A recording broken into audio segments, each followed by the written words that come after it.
Well, welcome to another edition of Unpluggered. We reflect back on a week that kind of sums up the entirety of the season. It was frustrating.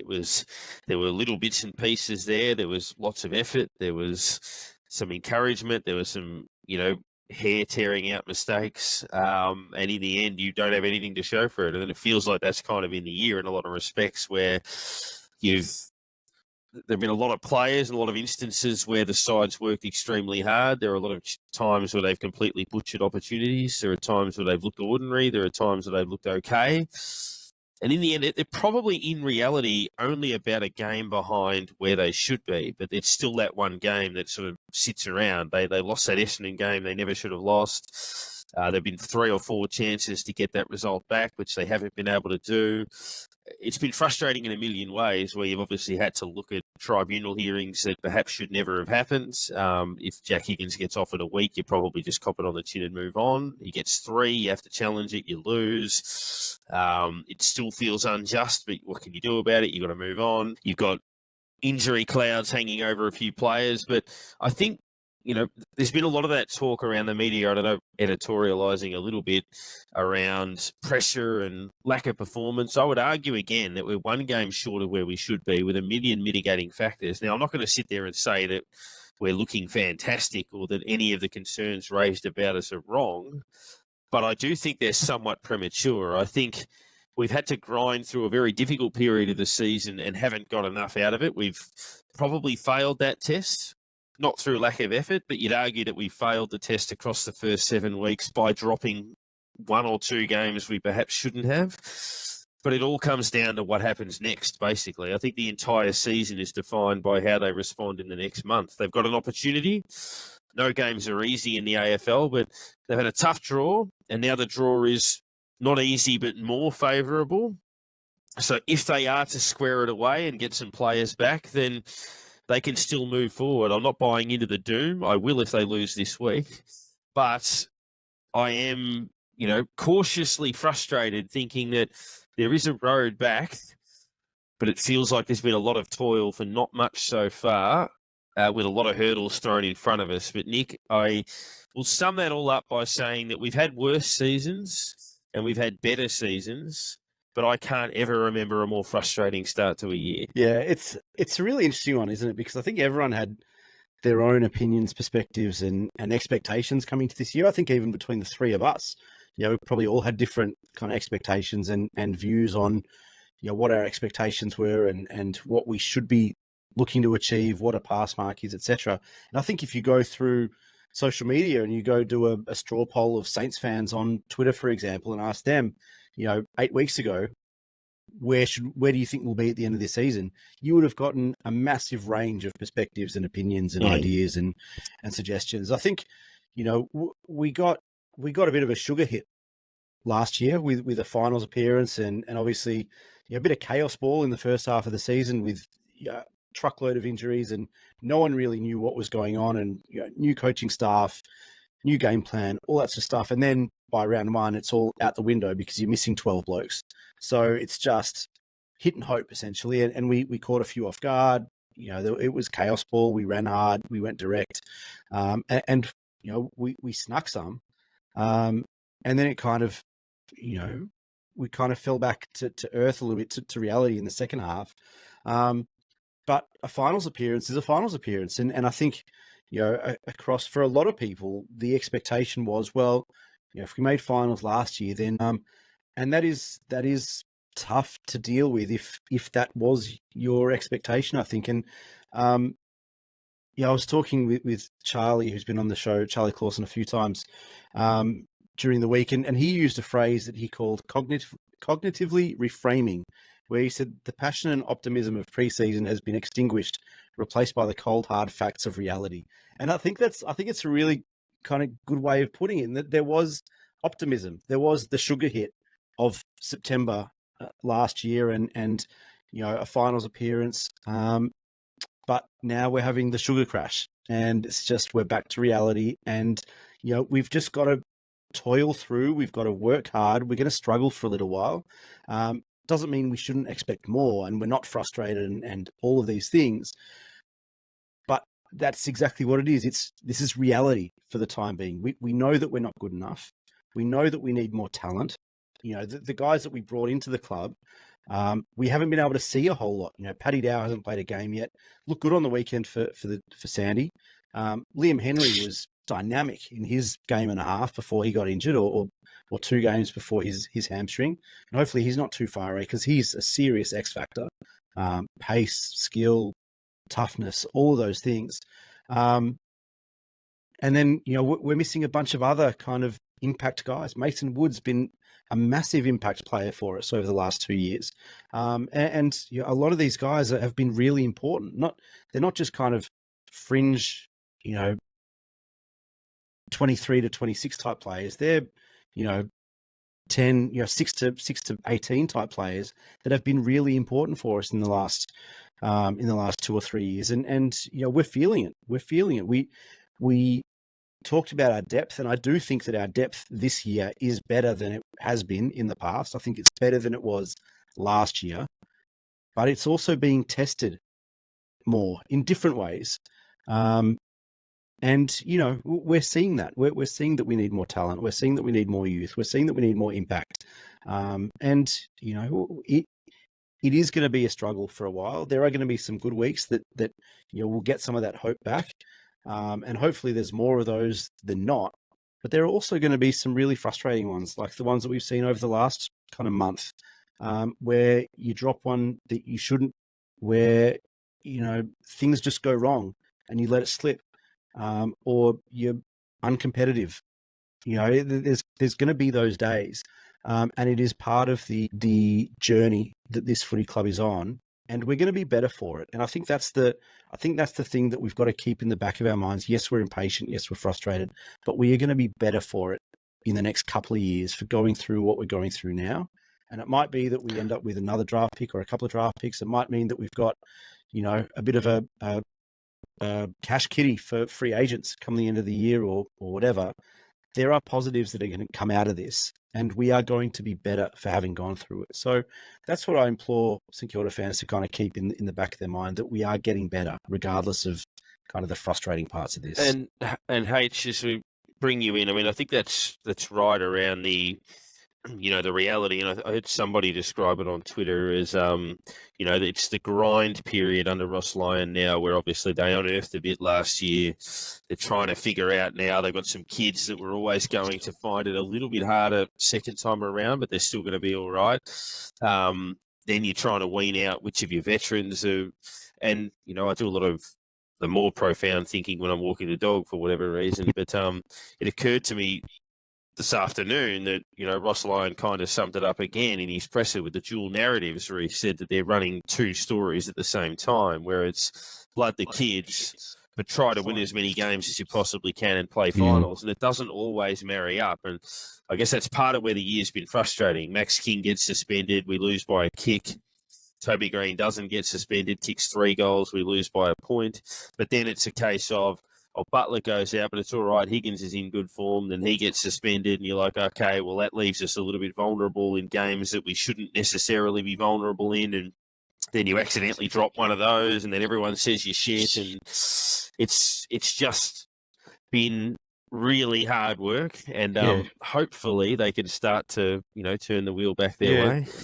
Well, like saying turn the wheel the right way. There was one good one I heard was we had a good race car last year, and this year we've thrown on some brand new parts and a couple of performance parts, and we've tried to just think they're all just going to work straight away kind of thing, and a few bits and pieces are falling off here and there, and a couple of bits are getting a bit old, and it's just, we need to get that right mix, it seems.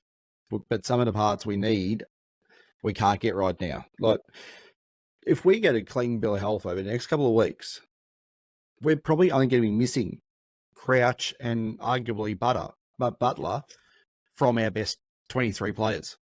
And now Higgins, sadly. Yeah. Well, if we look at that, only to injury, I guess is the way to look at it, though, is who we're actually going to be really missing. We'll start to get these players back. We'll start to work out, okay, yep, that's what we need to do with this player. That's what we need to do with that player. Other players, we're hearing possibly players being rested, players having or being a bit worse off than what they were first said after last week, particularly Marshall, and we're not 100% sure if he's going to be playing at the moment, sort of thing. And it's. Do you think it's got to kind of fall in place at some point? Things will be tried, things will be thrown around here and everywhere, but something will click, and it will happen. And that's what we can't just think it's all just going to work.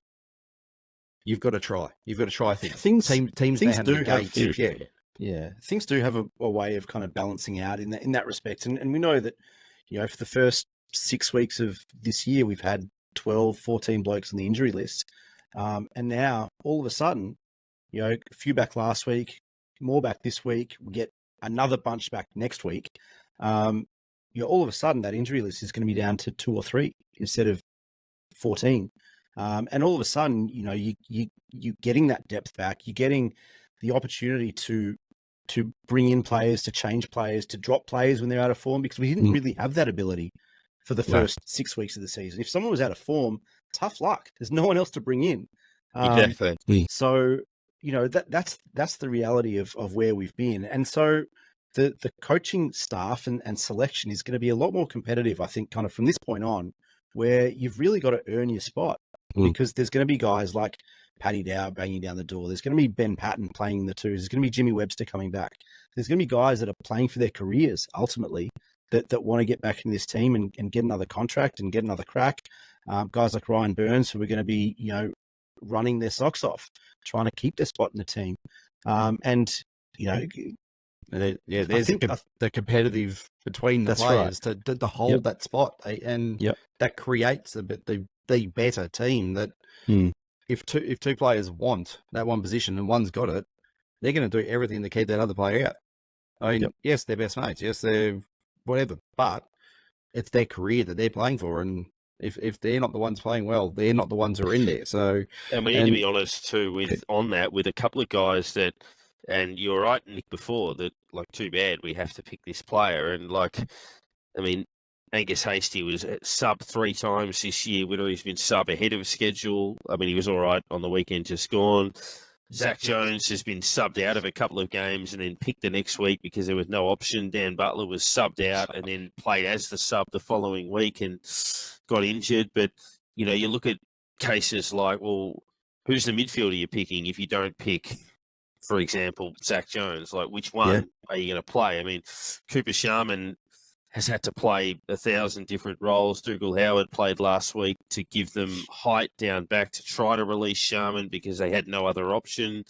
And then it's Collard will have to play this week because, well, who else will? And there are guys, it sounds harsh, but Filippo, love him. He's going to be a star, but he's probably needed a spell. But he struggled over the last month, but you can't drop him. Liam Stocker, I would argue, has been out of form, but you can't drop him. Like, who's playing if he doesn't? So I think that needs to be put in perspective. There are excuses and there are reasons. Now, I'm not saying that, everything could be perfect if all those things didn't happen, but playing 3 games in 11 days is a reason, not an excuse. 5-day breaks or 6-day breaks are reasons. Missing Max King, Mason Wood, Liam Henry, Brad Crouch, they are reasons to underperform. So name me a side in the competition. We'll take Geelong, all right? We'll take Jeremy Cameron, Cam Guthrie, Tom Stewart, and Danger out of their side. Do you reckon they'll be exactly the same the following week? They'll still be pretty good, but no, they won't be as good as they were the week before. So you can only stretch those things so far, but I would challenge anybody to say, how many more games should we have won, apart from the obvious game against Essendon, how many more games should we have won with the draw and the injury list that we've had that would deem our start to the season a failure, ultimately? Yeah. You look at a couple of them and think that, we could have and should have won them in the end. Had our opportunities late against Port, had the opportunities against GWS, but really, in both cases, we didn't deserve to win those games, right? No. Port had 10 more scoring shots. They dominated all the major statistics and key metrics. GWS was the same. Yes, we lost them, and yes, we could have pinched it, late, but we didn't deserve to win those games. And that's okay. Like, yes, it's frustrating. Yes, we want to go in every game thinking we can win and we should be winning and all that sort of stuff. But again, like you said, there are reasons where that's not reality. Doesn't mean you still don't go out there trying to be competitive and trying to win games, but there are reasons that it's not going to happen sometimes. And again, that narrative that we always talk about, H, where multiple things can be true at the same time. Like, I vented pretty hard on Friday night about what was atrocious umpiring. Terrible. But, I mean, we won the free kick count by a similar margin against Collingwood, fair to say, and we also outplayed them.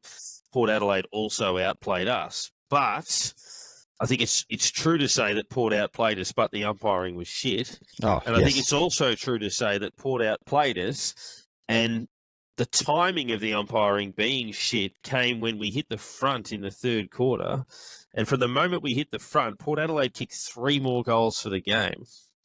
And I think they had 14 free kicks to 3 from that point on. So if we want to talk about it not influencing contests, now I'm not going to, again, say that we deserve to win the game, but I also won't say it didn't influence the result. Of course it did. Yeah, I mean, I mean, I'm not going to say that there was any free kicks Port didn't deserve. I mean, Agreed. Apart from maybe the one that Dixon one Dixon late got was pretty, right in front. shit. That was There was one with Naz. There was one with Naz where he got caught holding it that there was zero prior. No time, Zero prior. But majority were there. The point is that most of they're going to get called. It's just the fact that we got nothing. Yeah, we didn't That's get the same. what I'm concerned about. It's more concerning going. Member gets tripped only 25 metres out in front of goal, and we tackle them a few times, and the ball spills out, and nothing happens, or gets pinned in and nothing happens, or they had more opportunity to get rid of the ball than what Naz did, and you sort of go, well, I'm not concerned how many they get. I'm concerned that we don't get anything, and that's where you sort of get frustrated about it. Going, we're putting that effort in and we're not getting rewards for it. But they do it and get, without even asking the question, they get the free kick. And it's a bit, you just go, come on, just pay the same each way. That's all we ask every single week. Questioning it, we lost by 10 points. That's 2 goals. Yeah. I mean, remember he kicks that one, and it Dixon was actually doesn't quite get the free kick. Game over. Done. Yeah. And the memory one was actually quite a crucial time in the game, because I think they went down and kicked one not long after. And at that stage, I think that's when we just gone back ahead again. So we kick another one and go ahead further, and hey, we can take the wind out of their sail, and it's who knows, we clear the next ball again and kick another. Yeah, the others, it's just like timing. Like you said, I think like you said, it's the ones that aren't paid that's the issue. Like the free kick count on its own, as raw numbers, 25-10, doesn't look good, but it actually doesn't mean anything, right? No. Like in the context of the game, they beat us to the ball. They were way more efficient with it in terms of their disposal efficiency. They won both contested and uncontested ball and the tackle count. So they clearly wanted it more, and they were harder at it than us, and they probably deserved a lot of those free kicks that they got. Like you said, the frustrating part is the ones that we also deserved at different points in the game that weren't called. But ultimately, we weren't good enough for long enough, as has been our kind of catchphrase for a lot of this season so far. We've had our moments and we've gotten close at times and all those things, but we ultimately weren't good enough for long enough in this game. Yeah, and Giants game, we sprung to life late. Geelong game, we had little lapses. And we faded. Yeah, and that's been frustrating. We pretty much were in a winning position in every game except against the Dogs. Yep. When you look at it, we could be 6-1 right now. Which wouldn't be. We've had one bad. Accurate. We've had one, I guess, bad week where we're completely uncompetitive. But every other game, we've been in a winning position or not far away at all. Like 1 point down against Geelong or whatever it was, that right towards the end. And it's we have been there or thereabouts in in 6 of the 7 games. And would have been nice to without playing good football.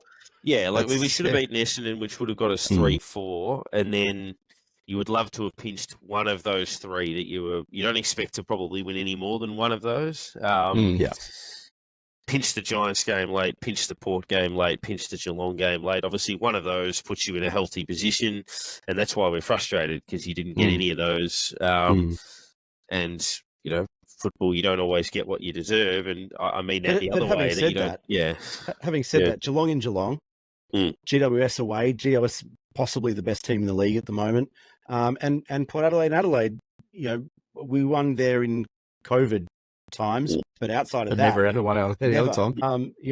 They're games that historically we don't win, and obviously we want to be changing history, right? Like that's part of where we want to be, and we want to be a good team. But the reality is that we were competitive, not all game, but competitive with these good teams in the league.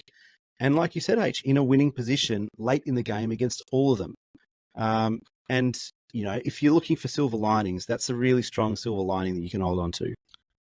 It's also the equal most games St Kilda have lost by 10 points or less since 1989, and it's round 7. So that's the worrying part about the rest of the year if you end up having it. And I do think back a little bit to what Russell Holmesby said when we interviewed him a couple of years ago, where he said sometimes you just have those years where things just keep happening and you don't get out of that cycle. But as I said, the next month will kind of define what we're doing. Votes out of that game before we look at some of the news. Obviously, Filippo re-signing and the Higgins Tribunal, which we probably don't have to say too much about that, but we will touch on it a little bit later on. But votes out of it, I found 3 votes for Darcy Wilson. I thought his running and his ball use probably stood out above most others across the course of the game. And if you look at a player performing at maximum capacity, I think he's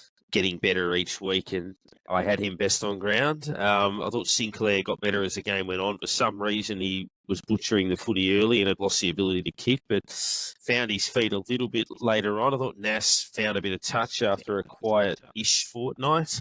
I thought Ryan Burns, he's copped a fair bit of criticism, but he works pretty hard. I think when I did the write-up on the Facebook page, I said poor man Seb Ross, and I think that's about right. He's just a mini version of that. Cal Wilkie was pretty solid down back when our defence struggled a bit more than usual, and Windhager probably in the clearances wasn't too bad, so I gave them 1 vote. But Nick, how did you see it? Pretty similar. I gave 1 to Bonner, Battle, Burns, and Darcy Wilson. I thought they all tried, they all gave us something, and worked hard throughout the course of the game. I'm really impressed by Darcy Wilson, as I think most people are.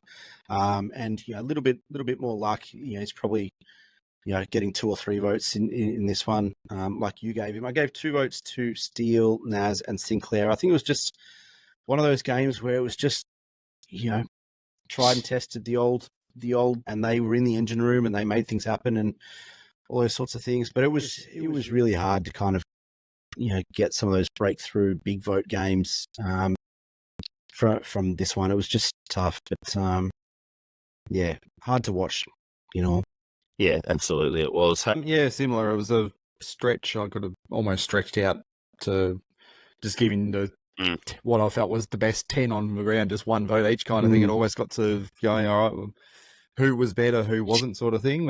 But yeah, ended up giving 1 to Wilkie, Battle, Steele and Bonner. I mean, all worked hard. Wilkie battled in the back line, as did Battle. He has probably had his best season to date for the club. He's been there every week and absolutely, just worked down there and just giving us as much as he can, sort of thing. It feels like it's really matured this season.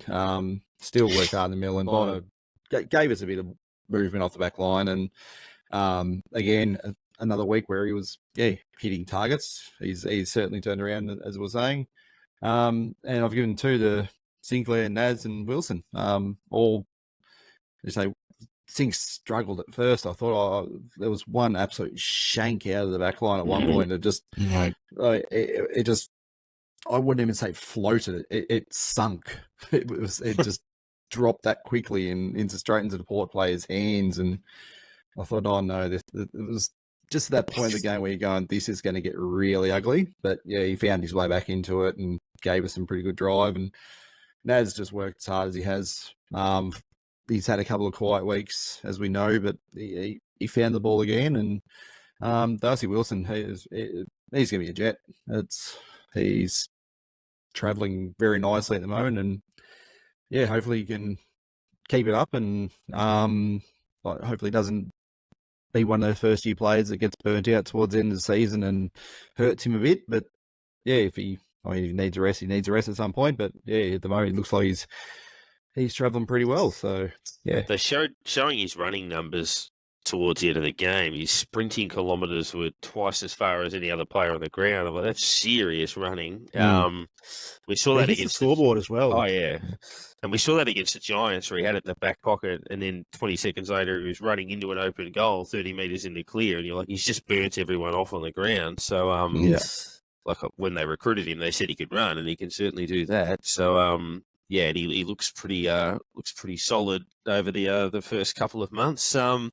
Yeah, decent spread there. Obviously, Sinclair, Wilson, and Wanganeen Miller are all getting 6 votes across us, and multiple votes for Bonner, Wilkie, and Burns, and Battle as well. So, and a lot of players represented through the votes. The Jason Blake Award, Nick, how did you want to start there? I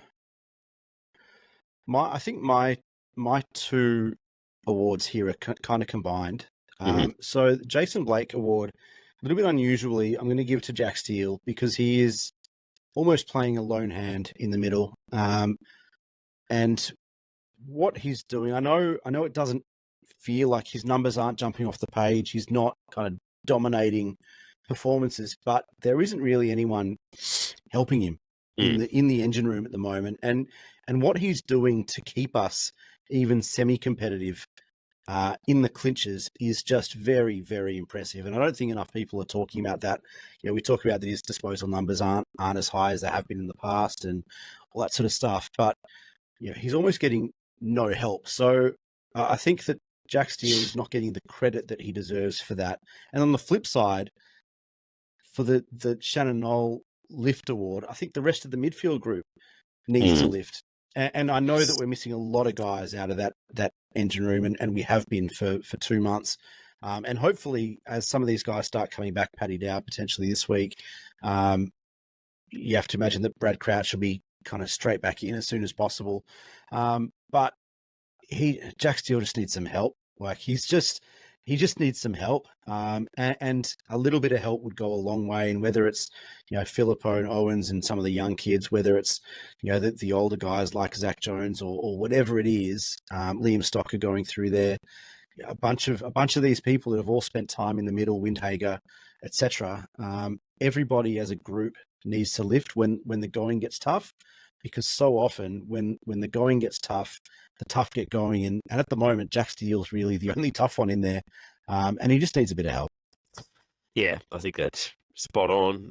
There's a few others in that boat, but H, your Jason Blake, you can roll them both in. You might as well take both of them here. Your Blake and your Noel. I'll save the Noel. Yeah, for after. But I mean, I looked a bit differently as Nick did. I'm got to give it to Rowan Marshall for battling on after his knock, and good job. He did not look right to be out there, and I mean, he is kind of our only option to really be that player again. Caminiti jumped in there and did a bit of work and did what he had to do, but I mean, Marshall he's the biggest hole in the team to fill if we're missing that gap that he leaves if he's not on the field is immense. So yeah, he wasn't right, but he still got out there, still battled hard, did everything he could to get us over the line. And as I was saying before, I won't be surprised if he doesn't play this week, in hearing what his leg's like. But yeah, it's again, that's going to be a massive hole to fill this week if we have to. But I think Zeri is playing this week. I'm pretty sure he's not out of the team at the moment. So yeah, he'll probably play. Yeah. So they've got a reasonable ruckman up against, but at least this year it won't be against the Goldstein and Zeri, which would have been a real task for him on one league when you look at it. So hopefully, we can.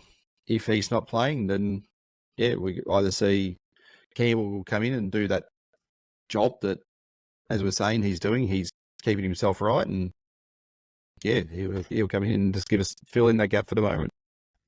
Yeah, I agree with both of those. I was sort of leaning either of those two ways for the Jason Blake Award for exactly the reason stated. I think Steele and Marshall have both demonstrated an ability over the last few years to play through significant discomfort, which is incredibly admirable. It's why I've always defended, you get people on social media saying that Jack Steele shouldn't be captain and all of that type of stuff. I'm like, the guy's played with busted shoulders and busted knees and carried the midfield, stood up in big games, and I genuinely asked the question as to what more they would expect from a leader than what he's delivering at the moment. If he's not doing enough, then I'd love to know who on our list would do more in that situation.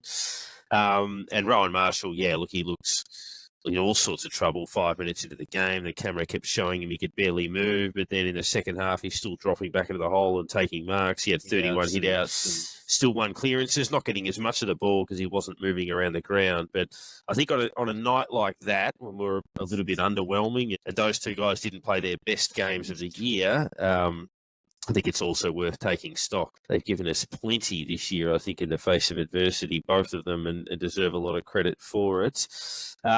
Nick's already gone with his Shannon. I'll take the obvious one before I hand it over to you, H. And look, it sounds like low-hanging fruit, but look, Finey, who was a guest on our show, teed off on it straight after the game as well. And I think I wrote about it in the Unplugged wash-up, if you want to have a look at that on Facebook, that Dougal Howard reminds me of Ian Baker Finch in golf. Now, Mark Allen, when he was on SEN, used to talk about Ian Baker Finch getting the yips in the middle of his career and never recovering. He was a very good player. And then for whatever reason, something happened where just your confidence or it feels like you're playing a different game again. And that's in no means to be disrespectful to him, because I said he was a fine player. But Dougal Howard was runner-up in our best and fairest, 3-4 years ago? Was vice-captain, actually captained the side in the absence of, I think at the time it was Geary was still leader back in the day.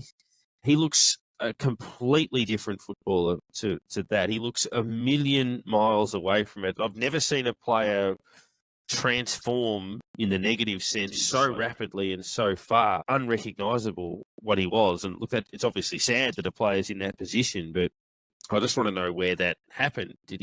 Was it the yips? Because you look at it now and it feels like he's literally had a hand grenade land in his arms when he gets the footy, and he has to just get rid of it. He'll throw it into the corridor and they'll run into an open goal. He'll drop marks, and that's not what Dougal Howard was when he started, but it is what Dougal Howard is now, and I don't know how you get that back. But as it stands right now, he can't play AFL. He's got to go back and play VFL and get some opportunities somewhere through there. But as it stands at the moment, it'll do him more harm than good for him to play in the senior side. So, we've got to figure out what to do. But I remember Parko when they announced Ross Lyon. I remember we were chatting. I don't know if you said it on the podcast or if it was just in one of our chats or whatever. But I remember you were saying around that time that one of the best things Ross Lyon could do would be to turn Dougal Howard into Zach Dawson and just do the simple things. You don't have to do the flashy things. You have to go and get 20 touches and whatever, but just go and stop your opponent kicking goals. Get the fist in, and just your job is to do defend. what you got to do. That's right. Yeah. And it hasn't worked so far. It hasn't worked, but still hold out hope, because when he's a good player, he's a really good player. Yeah. And we are much better. He's a really good defender. We're a much better team when Dougal Howard's playing good footy.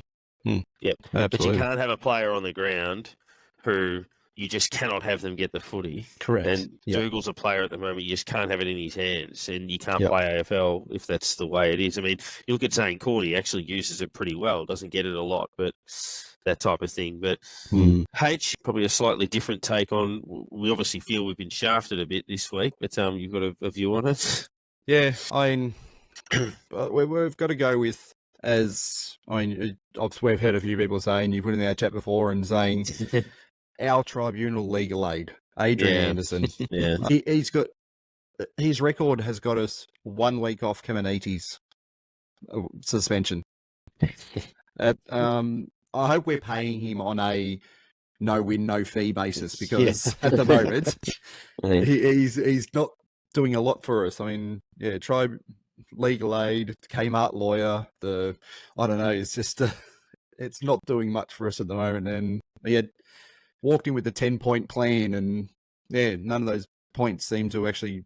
Half of them made no sense, I thought, but the simplest one was the whole fact that the size of Higgins, he would not be able to tip a Lear over if he's on 2 feet. And it's the one thing that they pretty much, they didn't run with. They said, he kicked it and went with it. But it's like, no, just say that he would not be able to pick him up and turn him over if he's standing on 2 feet. And that's one of the things that could have, taken, I guess, a different road, made a different result. If you walked out of there with one leg, as we're saying, we would have gone fantastic. That's probably where we were thinking it would have landed. But to get no result at all, and in a one where even all the opposition fans are saying it's ridiculous. That is not a 3-week suspension. Everyone's been on our side saying it's absolutely ridiculous. We don't do ourselves any favours in this regard, and we haven't for a long time. I mean, we can say whatever we want about the original suspension and the gradings and the tribunal itself and all those sorts of things, but good clubs move heaven and earth to get their players off or downgraded or whatever. And we just don't. And I don't know if it's a budget thing that we just don't have the cash to do what needs to be done or what it is, but we have never been good at this. And it's so frustrating watching it happen and seeing it. Now that tribunal cases are covered, you've got live tweeting and live blogs, and you can go and watch the tribunal in some cases. It's just, you can see it's a train wreck for us almost from the beginning. And it's like, what are you doing? What are you doing? Yeah. You're a professional football club. You have the same information, the same data as everybody else. And yet if you're a Collingwood or an Essendon or a Brisbane or whatever, you go in there and you just throw everything at it. And we don't. Yeah. And I don't know why. Yeah. It would have been better for him to walk up and punch him in the face. That's clearly what the tribunal said in the last 2 weeks. When you look back at how things have happened, you go, that's just ridiculous. I mean, surely the action of punching someone is worse than the action of a tackle, which is part of the sport. And the three, that's exactly right. And I don't understand the confusion on there. I mean, the 3 we've gone to the tribunal for this year, obviously Webster, we had to go to the tribunal, and that's throwing your mercy at the court. Not much you can do about that. Ended up getting probably the only fair result.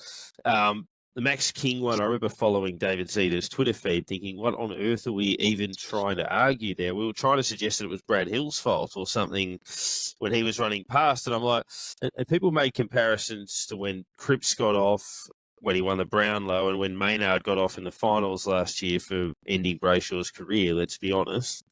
Those clubs went to the tribunal and argued that their players should not have been reported at all, whereas we seem to be half one thing, half the other, where Adrian Anderson came out and said with Higgins that, we accept that it's a 2-week sanction. It just shouldn't be a 3-week sanction. By the way, here's 10 reasons why he should get off. And I'm like, what?